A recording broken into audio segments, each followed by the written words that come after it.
हे, कैसे हो सारे बच्चे। एग्जाम आने वाले हैं और अब मैम की याद आ गई है। मैम क्वेश्चंस भेज दो, मैम क्वेश्चंस भेज दो। चलो, आपके थोड़ी हेल्प करने के लिए ये वीडियो आपके लिए बना रही हूँ। थरोली देख लेना, क्योंकि मुझे पता है तुम लोग यूट्यूब और इंस्टाग्राम पे अच्छे से बैठ जाओगे, बट जब काम की वीडियो होती है उस पर नहीं बैठना होता आप लोगों को। तो ये वीडियो मैं बना रही हूँ आप लोगों को। मैं इसमें देखो, आपका ना 35 मार्क्स का एग्जाम है। कोई ज्यादा बड़ा तो एग्जाम है नहीं आपका, तो आपको ज्यादा टेंशन लेने की जरूरत नहीं है। सिलेबस आपका थोड़ा ज्यादा दे रखा है, लेकिन उसके हिसाब से आपके मार्क्स कम है। तो आपको मार्क्स भी देखो, अगर पासिंग मार्क्स कहते हो तो आपका लगा लो कि आपको सिर्फ 20 मार्क्स लाने होंगे। 20 मार्क्स तो हाफ में 17 के राउंड होगा तुम्हारा, बट पासिंग मार्क्स तो इससे भी कम है। 10-11 नंबर है पासिंग मार्क्स के लिए। लेकिन हम लोगों को चाहिए कि हम 35 में से कम 25 मार्क्स तो कैसे भी गेन कर ले। अब ये जो पूरा सेशन है ना, आपका पूरा सेक्शन, इंग्लिश वाला जो सेक्शन है, वो आपका 5 पार्ट्स में डिवाइड है। तो मैं आपको सलाह दूंगी, सबसे पहले तो हम लोग बात करेंगे कि आप लोग, अगर आपके पास में कम्युनिकेशन के नोट्स हैं, आपके वो मैम ने दिए होंगे, तो आप सबसे पहला जो क्वेश्चन है वो तैयार करो कि what is the appropriate process of communication.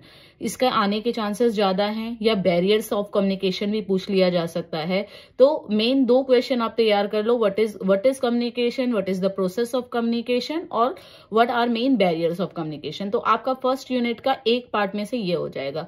अगर आप लोगों को इतना टाइम नहीं है कि आप कम्युनिकेशन वाला क्वेश्चन तैयार करें, और आपका ग्रामर स्ट्रांग है, तो आप वहां पर भी नंबर ले सकते हो।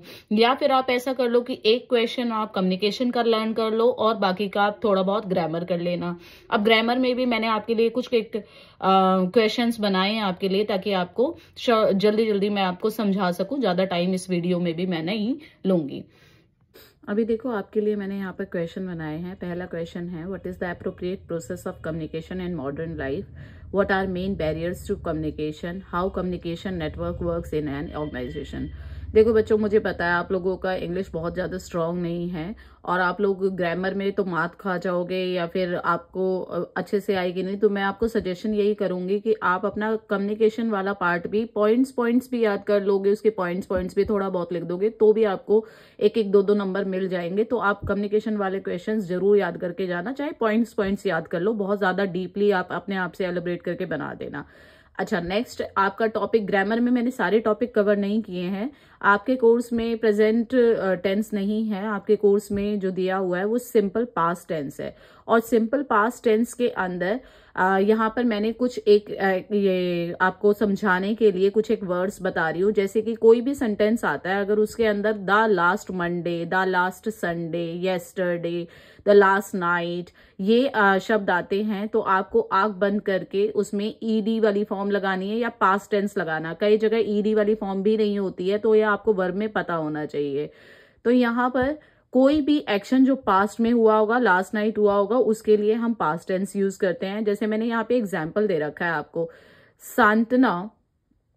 सांतना to make reading fantasy novels when she was younger. अब देखो, इस सेंटेंस के अंदर ना ऑलरेडी जो है ये वाला सेंटेंस, अगर आप देख रहे होंगे ये वाला सेंटेंस, यहाँ पर ऑलरेडी ये पास्ट टेंस में है, ये पास्ट टेंस में है। तो इसका मतलब जो भी यहाँ पर फिल होगा आपका आंसर में, वो क्या हो जाएगा, यहाँ पर पास्ट टेंस में ही होगा। तो हो सकता है यहाँ पर अगर बी है, अगर आपका बी दिया हुआ है यहाँ पर, तो यहाँ पर आपका बी की फॉर्म हमेशा याद रखना पास्ट टेंस में है आपका, तो वॉज और वर होती है। बी की फॉर्म वॉज और वर होती है। वॉज सिंगुलर के लिए यूज होता है, और वर जो है वो प्लूरल के लिए यूज होता है। तो सांतना जो है यहाँ पर वो क्या है, सिंगुलर है, और यहाँ पर सिंगुलर के साथ में क्या हो जाएगा, वॉज आ जाएगा। Santana was to love reading fantasy novels when she was younger.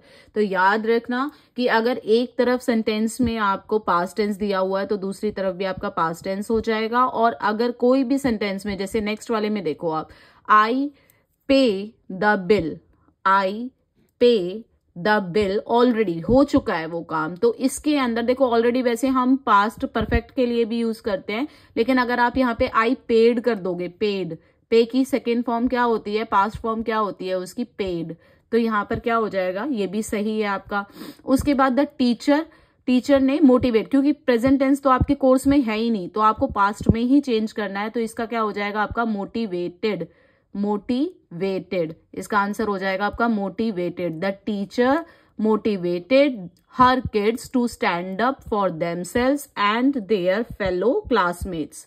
अब उसके बाद यहाँ पर फिर दोबारा से टू बी की फॉर्म आ गई। बी के लिए मैंने आपको बताया था वॉज और वर यूज होता है, तो यहाँ पर क्या आ जाएगा, Reena was a student at Delhi university, तो यहाँ पर भी आपका क्या आ जाएगा, वॉज आ जाएगा।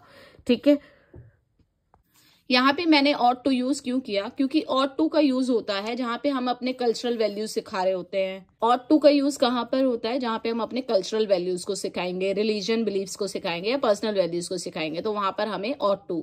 अब यहाँ पर पेरेंट्स के साथ में भी आपको क्या है, पेरेंट्स शुड प्रोवाइड, या आप यहाँ पे ought to भी यूज कर सकते हो, दोनों ही ठीक होंगे, क्योंकि ये पेरेंट्स की ड्यूटी है कि वो अपने बच्चों को केयर और सपोर्ट दे। तो ये ड्यूटी की बात आ गई यहाँ पर, उनके इसकी ड्यूटी की बात आई, तो आपने यहाँ पर क्या करना है, पेरेंट्स को ये काम करना ही करना है। ठीक है, तो ought to हो गया उनके लिए। अच्छा, सिटीजन्स को भी मस्ट है, सिटीजन्स जो हैं उनको करना चाहिए, तो यहाँ पर क्या हो जाएगा आपका सिटीजन्स शुड फॉलो द, हम इंस्ट्रक्शंस दे सकते हैं सिटीजन्स को। सिटीजन से हर एक, आप लोग भी लॉज को नहीं करते हो ना, आप लोग भी तोड़ने में बड़ा मजा आता है आप लोगों को लॉज को, तो हम सिटीजन से अपील कर सकते हैं कि उन्हें ये काम करना चाहिए, लेकिन हम उन पे ऑब्लिगेशन नहीं लगा सकते कि तुम्हें ये काम करना ही करना है ना। तो यहाँ पर आपका शुड आ जाएगा। फिर उसके बाद यू शुड, सेम, यहाँ पर भी आपको क्या करना है, यू शुड एक्सरसाइज, हम आपको एडवाइस दे सकते हैं कि अच्छी हेल्थ के लिए आपको अपनी एक्सरसाइज करनी चाहिए। फिर स्टूडेंट्स, यहाँ पर ऑब्लिगेशन है कि स्टूडेंट्स को अपना काम जो है टाइम पे खत्म करना ही होगा, must complete their assignments on time, उन्हें अपना काम टाइम से खत्म करना ही होगा।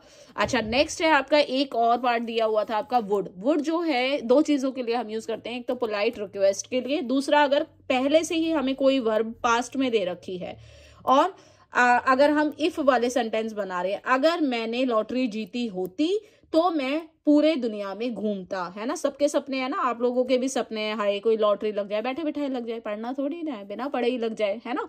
तो if I one the lottery, अगर आप लॉटरी अगर मैं लॉटरी जीत गया होता तो आई वुड, जहां पर ये अगर और होता वाला होता है ना, वहां पर वुड ही आता है, जो अगर वाले, अगर मैं प्रधानमंत्री होता तो मैं ये कर देता, तो वहां पर वुड की ही वर्ब आती है आपकी। ठीक है, अब यहाँ पे मैं रिक्वेस्ट करी, would you like to drink tea और कॉफी, तो यहाँ पर वुड भी आएगा। जब हम पोलाइट रिक्वेस्ट की बात करते हैं तो भी आपका वुड आएगा। तो जहां पर ऑब्लिगेशन है कि आपको वो काम करना ही करना है, वहां पे मस्ट आ जाएगा। जहां पर आपका एथिकल वे में है कि नहीं यही सही है, राइट तो यही है, तो वहां पर आपका शुड आ जाएगा। और ought to जो है आपका कल्चरल के अंदर आ जाएगा। अच्छा, अब बात आती है, अगर आप इन तीनों में आपस में कुछ इधर उधर लगा भी आते हो ना, तो भी आपका सही हो जाता है, बस आप छोड़कर मत आना, मोडाल्स को करके आना। अच्छा, नेक्स्ट आपका एक पोर्शन दे रखा है लिंकिंग वर्ब्स का। मैं सारे नहीं बता रही हूँ, कुछ कुछ बता रही हूँ जिनकी मुझे पॉसिबिलिटी लगती है कि इनमें से जरूर उठकर आता है। एक तो हु वाले जरूर आते हैं, ठीक है, और हु वाले सबसे आसान होते हैं। देखो, कोई भी चीज, अगर कोई एक सेंटेंस ना किसी पर्सन के बारे में बता रहा है, द पर्सन, कौन सा पर्सन, जो, तो यहाँ पे क्या आ जाएगा, हु आ जाएगा। ठीक है, यहाँ पे पर्सन की बात हो रही है तो पर्सन के साथ में हम हु यूज करते हैं। द बुक एक क्या है, थिंग है, और थिंग के साथ में हम क्या यूज करते हैं, विच की बात करते हैं, द बुक विच। ठीक है, शी इज द वन, अब यहाँ पर भी लड़की की बात हो रही है, पर्सन की बात हो रही है, तो हम यहाँ पे क्या यूज करेंगे, हु यूज करेंगे। तो ये दो तीन चीजें याद रख लेना कि अगर समय की बात होती है तो हम व्हेन यूज करते हैं, अगर टाइम की बात होती है तो हम व्हेन यूज करते हैं, अगर जगह की बात होती है, प्लेस की बात होती है तो हम वेयर यूज करते हैं, दोनों को बीच को जोड़ने के लिए। और अगर पर्सन की बात होती है तो हम हु यूज करते हैं, और अगर थिंग की बात होती है तो हम विच यूज करते हैं। बस इतनी सी बात आपको याद रखनी है इसके अंदर। अच्छा, हो सकता है कि एक दो सेंटेंस वो इफ के देने, देखो, I will go to the party if अगर मैं अपना काम समय पर खत्म कर देता हूं तो मैं पार्टी जाऊंगा, तो आप इफ का भी यूज यहाँ पे कर सकते हो। ठीक है। उसके बाद आपका नेक्स्ट जो पोर्शन है रीडिंग स्किल का है। अगर ना आप लोगों ने गिफ्ट ऑफ द मैगी बहुत अच्छे से पढ़ाई थी, मैंने डेथ द लेवलर बहुत अच्छे से पढ़ाई थी, इन दोनों पोएम में से कोई भी एक पोएम तैयार कर लेना। मेंडिंग वॉल थोड़ी सी टफ पड़ेगी, और इनका ना एक लॉन्ग क्वेश्चन ही तैयार करना, शॉर्ट क्वेश्चन मत तैयार करना। इनका लॉन्ग क्वेश्चन तैयार कर लो, समरी रट लो बिल्कुल अच्छे तरीके से। तो ये जो दोनों हैं आपके, अगर आप इनको इस वाले सेक्शन को भी अच्छे से कर लेते हो ना, तो पास तो आप इसी में हो जाओगे। आपको ये है कि क्या ग्रामर आएगी क्या नहीं आएगी, कम्युनिकेशन कैसे याद करें, अगर आपने ये अच्छे से पढ़ा हुआ और ये वाला कर लोगे तो पास तो आप इसी में से हो जाओगे। फिर उसके बाद टाइप्स ऑफ लिसनिंग आती है, बेनिफिट्स ऑफ इफेक्टिव लिसनिंग आती है, बैरियर्स ऑफ इफेक्टिव लिसनिंग आती है। बहुत ईजी थे, मैंने आपको बताया हुआ था। पैसिव लिसनिंग होती है, बाहर का आउटडोर डिस्टर्बेंसेस हो जाती हैं, लैक ऑफ कंसंट्रेशन होता है। तो बहुत सारी चीजें हैं, बहुत डीप नहीं जाना है। तो मैं बार बार एक ही बात कह रही हूँ कि आप लोग क्या करो अपनी तैयारी के लिए, पॉइंट्स याद कर लो, जो आसान पॉइंट्स हैं वो 5, 7, 10 आप पॉइंट्स जो हैं आराम से याद कर लो। अच्छा, लास्ट वाला पोर्शन सबसे ज्यादा डिफिकल्ट है, पैराग्राफ राइटिंग, क्योंकि आप लोगों का रिटन बिल्कुल भी अच्छा नहीं है। तो हम यहाँ पर क्या ट्रिक अपनाएंगे, अगर आपको कोई पर्सन आ जाता है, पीपल आ जाता है, इवेंट आ जाती है, स्टोरी आ जाती है, कुछ भी डिस्क्राइब करने के लिए, तो मैंने आपको तरीका बताया हुआ है। आप उसके मेन पॉइंट साइड में लिखना और फिर उसके सेंटेंसेस, छोटे छोटे सेंटेंसेस उसके बना लेना। या फिर आपकी आ सकती हैं एप्लीकेशंस की फोटो मैं इस वीडियो में डाल भी रही हूँ और आपके पास भी डाल दूंगी। हो सकता है 1-2 स्पेलिंग्स दे दें, वो करेक्ट करो, इन स्पेलिंग्स को पंक्चुएशंस का दे दें। तो ये सारी चीजें बेटे, अब इस मोमेंट पे आपको क्या है, आपको काम कूल होके बैठना है और आपको थोड़ी थोड़ी चीजें बस देख लेनी है कि हाँ यहाँ पे फुल स्टॉप होता है, कोई 2 पूरे सेंटेंसेस हो गए और छोटा सा पॉज हुआ तो वहां कॉमा हो गया, कोई मानो कि हम रिवर्स के नाम दे रहे हैं तो वहां पर आपका सेमी कॉलन हो गया, गंगा यमुना उनके बीच में कॉमा हो गया। इस तरीके से आपको थोड़ी थोड़ी पंक्चुएशंस देख लेना, थोड़ी थोड़ी स्पेलिंग्स देख लेना, जो मैंने आपको कराई हुई है उन्हीं में से कुछ ना कुछ निकल कर आ जाएगा आपका। और आपका क्या है इसके अंदर, प्रोनाउंसिएशन का तो चलो कोई रोल नहीं है इसके अंदर। तो मेरे ख्याल से अब सब कुछ आपका कवर हो चुका है। अगर अभी भी आपको कोई डाउट लगता है तो मुझे बता देना, मैं आपकी हेल्प करने के लिए रेडी हूँ। तो आई होप ये सब आपके लिए बेनिफिशियल हो, and all the very best for your exams. कोई नोट्स चाहिए तो मुझे बता देना, मैं व्हाट्सएप कर दूंगी, और आपके PDF भी मैं भेज देती हूँ अभी आपको दोबारा से, रिफंड के और इसके death the leveller and mending wall के। Okay, bye.